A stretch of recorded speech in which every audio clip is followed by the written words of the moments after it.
asalaamaaleykum wa rahmatullah defe naa kii xamee nga kii mooy catcheur bi di John Cena. John Cena dafa bind benn message wala boog mu toog si benn télévision mu wax fa message bu am doole mbokk yi ngeen déglu message bi daal ci fin wu message bi daal déglu leen ñaari objectif la mooy doole ji États-Unis jël di ko teg ci kaw Gaza mais ni Palestine wala dëkku musulman yi mu ne doole jooju nañ ko wàññi.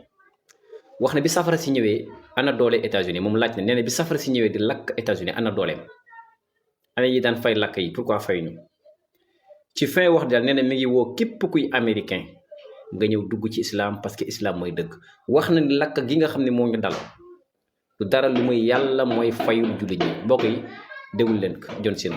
Déclaration du célèbre cacheur américain John Cena qui secoue l'Amérique et le monde. Si seulement mon peuple savait. Aucun arabe, quelle que soit sa position, n'a dit ce que John Cena a osé dire.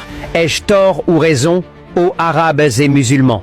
Le célèbre cacheur mondialement connu John Cena est apparu à la télévision américaine, menaçant le président élu Trump. Il a déclaré « Vous avez promis l'enfer au Moyen-Orient, détruisant tout sur votre passage. » En retour, des incendies ont ravagé notre pays, et ce ne sont pas des incendies ordinaires, mais une punition divine infligée à l'Amérique pour son soutien aux guerres et aux famines à travers le monde. Les flammes autour de Los Angeles formaient une immense pince, illustrant l'ampleur de ces incendies. Elles se sont propagées jusqu'à Santa Monica et Malibu à l'ouest, ainsi qu'à Pasadena à l'est, touchant des zones qui n'avaient pas vu de pluie depuis plusieurs mois. Ce qui se passe en Amérique n'est pas une catastrophe naturelle comme les tremblements de terre, les volcans ou les ouragans. C'est un phénomène étrange et rarissime que le monde entier observe avec stupeur. La question se pose maintenant, où est la puissance de l'Amérique? Où sont ses alliés avec leurs navires, avions et inventions? Et surtout, qui éteindra ces incendies en Amérique? Qu'a gagné l'Amérique en utilisant 2 poids 2 mesures, en fermant les yeux sur l'extermination des enfants, des femmes et des vieillards dans la bande de Gaza, et en soutenant Israël dans ses crimes depuis des décennies contre le peuple palestinien, victime de discrimination raciale? Il est temps de reconnaître les erreurs des États-Unis envers les Arabes et les musulmans.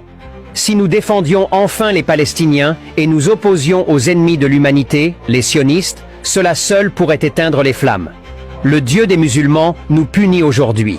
J'ai été sauvé par un miracle divin, avec mon enfant et ma femme, après que les flammes nous aient encerclés de toutes parts à Los Angeles. Mon manoir a été consumé par le feu, tandis que je sentais la mort et la destruction partout autour de moi.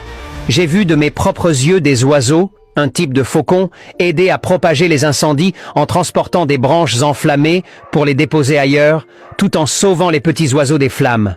Cela illustre la puissance et la sagesse de Dieu et démontre l'impuissance de l'homme face à sa force.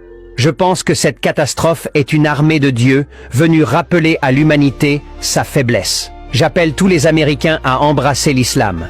Peu importe les progrès scientifiques de l'homme, ils ne valent rien face à la puissance de Dieu. Nous devons tous reconnaître Dieu, l'unique, le Dieu des musulmans, et embrasser l'islam, car c'est la seule chose qui peut nous sauver aujourd'hui à Los Angeles. Hashtag Allahu Akbar. asalaamaaleykum